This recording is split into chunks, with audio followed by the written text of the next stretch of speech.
नमस्कार. श्री स्वामी समर्थ. आपल्या भारतात अनेक धार्मिक संप्रदाय आहेत. त्यात दत्त संप्रदाय हा एक प्रमुख संप्रदाय आहे.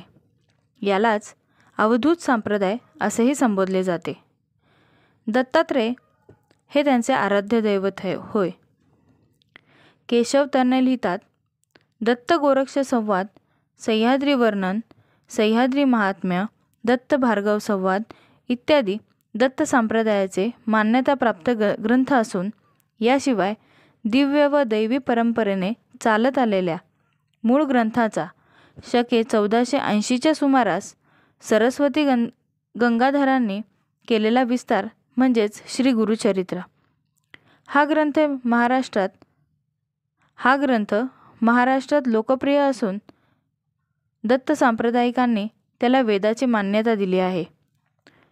वारकऱ्यांना जसे ज्ञानेश्वरी, एकनाथी भागवत, तुकाराम गाथा हे ग्रंथ प्रिय आहेत, तसेच रामदासी पंथीयांना जसं दासबोध प्रिय आहे, तसाच दत्तभक्तांना श्री गुरुचरित्र हा ग्रंथ पारायणासाठी अतीव प्रिय आहे.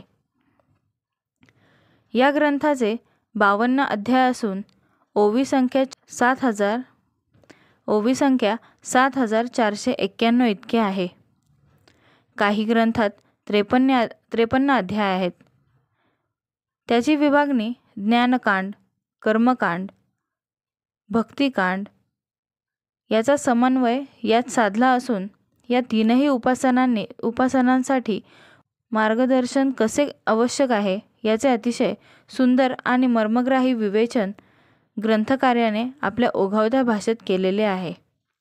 या ग्रंथात श्रीपाद श्रीवल्लभ व श्री नृसिंह सरस्वती यांच्या लीलांचे चमत्कृतीपूर्ण वर्णन रसाळपणे केलेले आहे. इतकेच नव्हे तर श्री गुरूंच्या चरित्राच्या निमित्ताने त्यांच्या असंख्य लीलांचे कथात्मक निरूपण अतिशय सुबोध व प्रासादिक भाषेत केलेले आहे. याशिवाय व्रतवैकल्यही सांगितले आहेत. यात्रांची वर्णने केलेली आहेत. आचार धर्म शिकवलेला आहे. मूल्यांची रुजवण केली आहे. सर्वसामान्य मनुष्याने ईश्वरापर्यंत पोचण्यासाठी कसे आचरण ठेवायला हवे याचे मौलिक मार्गदर्शन गुरुचरित्रात केलेले आहे.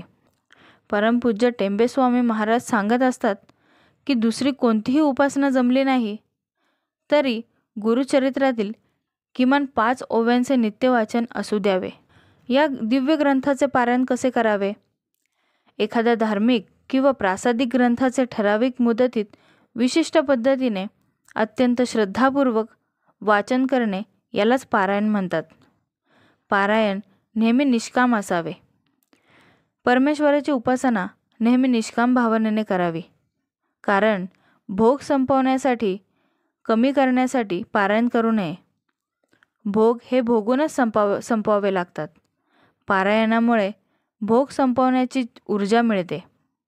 म्हणूनच साधकाने निष्काम मनाने पारायण करावे. गुरुचरित्राचे 4 पद्धतीने वाचन केले जाते. काही दत्तभक्त रोज ठराविक ओव्या 51 किंवा 100 ओव्या वाचतात. काही जण वेळेअभावी फक्त 5 ओव्या वाचतात. काही जण वर्षातून एकदाच पारायण करतात. हे पारायण 1 दिवसाचे, 3 दिवसाचे किंवा 7 दिवसांचे करण्याची पद्धत आहे. यापैकी 1 दिवसाचे पारायण करू नये, कारण त्यासाठी तब्बल 14 ते 15 तास लागतात आणि साहजिकच एवढा वेळ एका अवस्थेत मांडी घालून बसणे यासाठी मनाची एकाग्रता साधली जात नाही. परिणामी हेतू साध्य होत नाही. 3 दिवसाच्या पारायणात पहिल्या दिवशी ज्ञानकांड, दुसऱ्या दिवशी कर्मकांड आणि तिसऱ्या दिवशी भक्तिकांड अशी विभागणी केलेली असते. सप्ताह म्हणजे 7 दिवसांचे पारायण सर्वच दृष्टीने सोयीचे ठरते.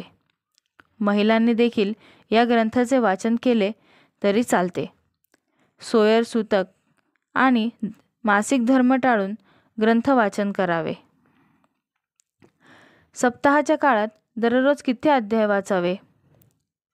तर 7, 18, 28, 34, 37, 41 51 अशा क्रमाने ठेवावा. ज्यांना वर्षातून एकदाच पारायण करायचे असेल त्यांनी दत्त जयंतीपूर्वी 7 दिवस अगोदर सुरू करावे व दत्त जयंतीच्या दिवशी संध्याकाळी दत्त जन्माचा फक्त 4था अध्याय वाचावा. औदुंबर, नरसोबावाडी, गाणगापूर, कारंजा, कुरवपूर, पिठापूर व दत्तक्षेत्रात सत्पुरुषांच्या समाधीस्थानावर किंवा औदुंबराच्या वृक्षाच्या खाली श्री गुरुचरित्राचे वाचन केल्यास अतींद्रिय अनुभव येतात असे भाविकांनी वेळोवेळी नोंदवलेले आहे. तर आजची माहिती तुम्हाला कशी वाटली कमेंटमध्ये नक्की सांगा आणि चॅनलवर नवीन असाल तर चॅनलला सबस्क्राईब करा. श्री स्वामी समर्थ. जय जय स्वामी समर्थ.